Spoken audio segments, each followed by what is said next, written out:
Dear viewers, welcome back to our channel Edify City. We are presenting video lecture series on human anatomy and physiology. In module of respiratory system, in this part we are going to discuss about artificial respiration and resuscitation methods. So far in this module, we have covered in detail different aspects of anatomy and physiology of different parts of respiratory system. In addition to this, we have also covered what is respiratory system, how it is regulating the process of respiration, and what are the stimuli that increases or decreases depth and rate of breathing. Now in this video, we are going to discuss another important aspect of respiratory system, that is artificial respiration. It is defined as a restoration or initiation of someone's breathing by manual, mechanical, or mouth-to-mouth methods, whereas resuscitation is the process of correcting physiological disorders in an acutely ill patient. It is an important part of intensive care medicine, trauma, surgery, and emergency medicine. It can be better understood with suitable examples such as cardiopulmonary resuscitation and mouth-to-mouth resuscitation. So these procedures are followed in emergency conditions. So we have to understand in which conditions these methods should be opted. When the subject has no respiration but heart continues to beat.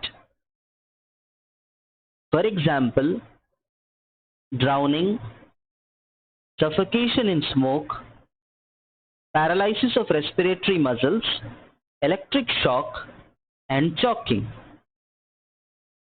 Choking is difficulty in breathing because of a obstructed throat or a lack of air. So as these procedures are followed in emergency conditions, certain precautions should be taken, such as cloths should be loosened, patient is taken to fresh atmosphere, kept warm, mouth and nose is cleaned. So there are few basic types of artificial respiration which should be opted based on the emergency condition. First one, Krohn-Schafer's method, also called as prone pressure method.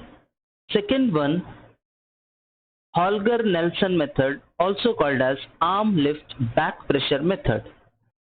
Third one, Sylvester's method, also called as arm lift chest pressure method. Fourth one, mouth-to-mouth respiration. So based on the emergency condition, a suitable type of artificial respiration method should be selected. So the first one, Krohn-Schafer's method, also called as prone pressure method. This method should be used when subject is drowned, and it should be avoided when abdomen is injured.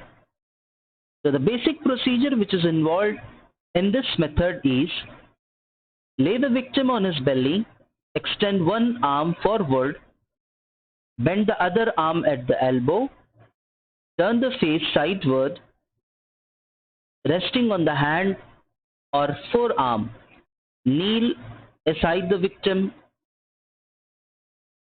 see that his thighs are between your knees or aside of your knees, position your fingers on patient's loin, the side of the human body between below the rib cage to just above the pelvis.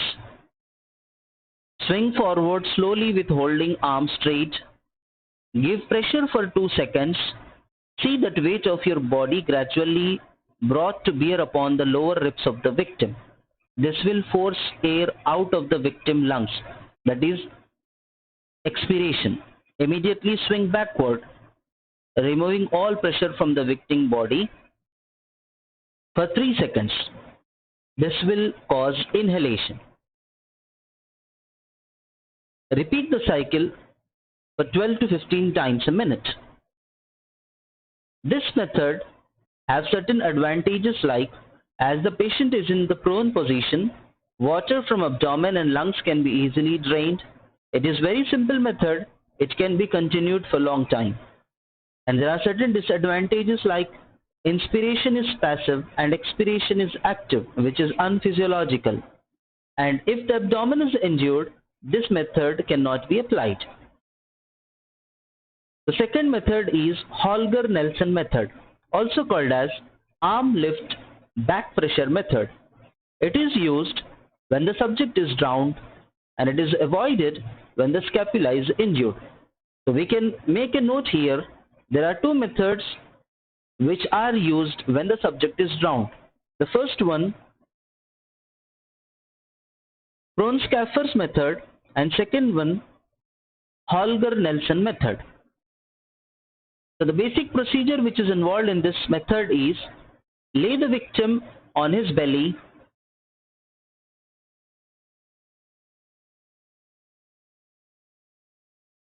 see that his arms are folded with palms one over the other. The head shall rest on his cheeks over the palms. Kneel one or both knees near the victim's hand. Place your hands on the victim's back beyond the line of the armpit. Your fingers should spread outward and downward. Thumbs shall just be touching each other. Gently move forward, keeping the arms straight until they are nearly vertical. Steadily press the victim's back to force the air out of the victim's lung, that is exhalation. Move backward, slide your hands downwards along the victim's arms and grasp his upper arm just above the elbow. Continue to rock backward. As you move back, gently raise and pull the victim's arms towards you until you feel tension in his shoulders. To complete the cycle, lower the victim's arms and move your hands up to the initial position. Repeat the cycle for 12 to 15 times a minute. There are certain advantages of this method. Like this method is also done in prone position. Water from abdomen and lungs can be easily drained out. If there are injuries to abdomen, this method can be used. Both inspiration and expiration are active, so good ventilation is obtained. There are certain disadvantages like this is a tiring method, and if scapula is injured, this method cannot be used. The third method is Sylvester's method, which is also called as arm lift chest pressure method. This method is used in case of oral poisoning and facial injuries, and it should be avoided in case of drowning and when rib or thorax is injured. The basic procedure which is involved in this method is, it is done in supine position.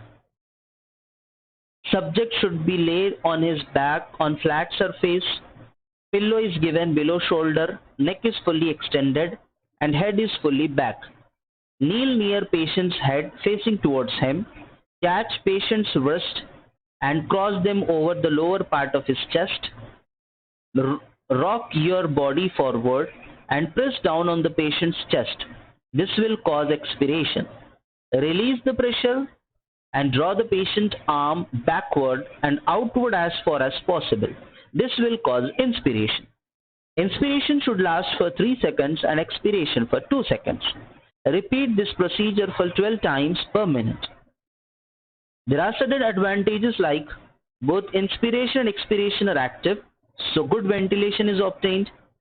Disadvantages are, it is done in supine position, so no drainage of water from lungs, so this method should not be used in cases of drowning. It is tiring method, so assistance is needed, and if the rib or thorax is fractured, this method cannot be used. Now the fourth method and important one is mouth-to-mouth respiration. This method is used in newborn babies and it should be avoided in case of oral poisoning and facial injuries. The basic procedure which is involved in this method, Lay the victim on his back. Place a cloth under his shoulder or neck.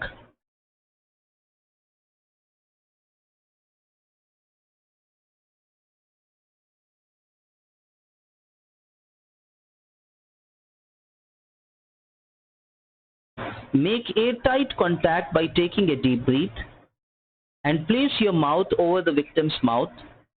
If you want to avoid direct contact, place a porous cloth.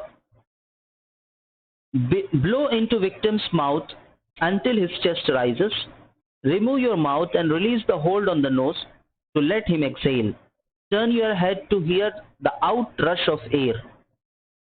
First 8 to 10 breaths should be as rapid as the victim responds. Thereafter, the rate can be slowed down to about 12 times per minute.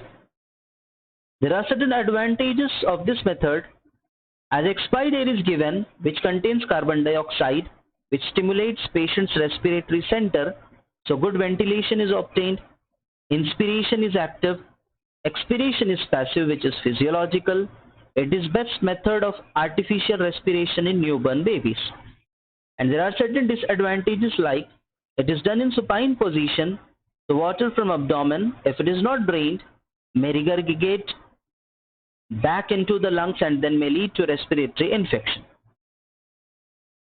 So in this video, we have covered what is artificial respiration and resuscitation methods, what are the basic steps involved in Prohn-Schaeffer's, Holger Nelson, Sylvester, and mouth-to-mouth respiration methods. So with this, we have completed module of respiratory system. Thanks for watching.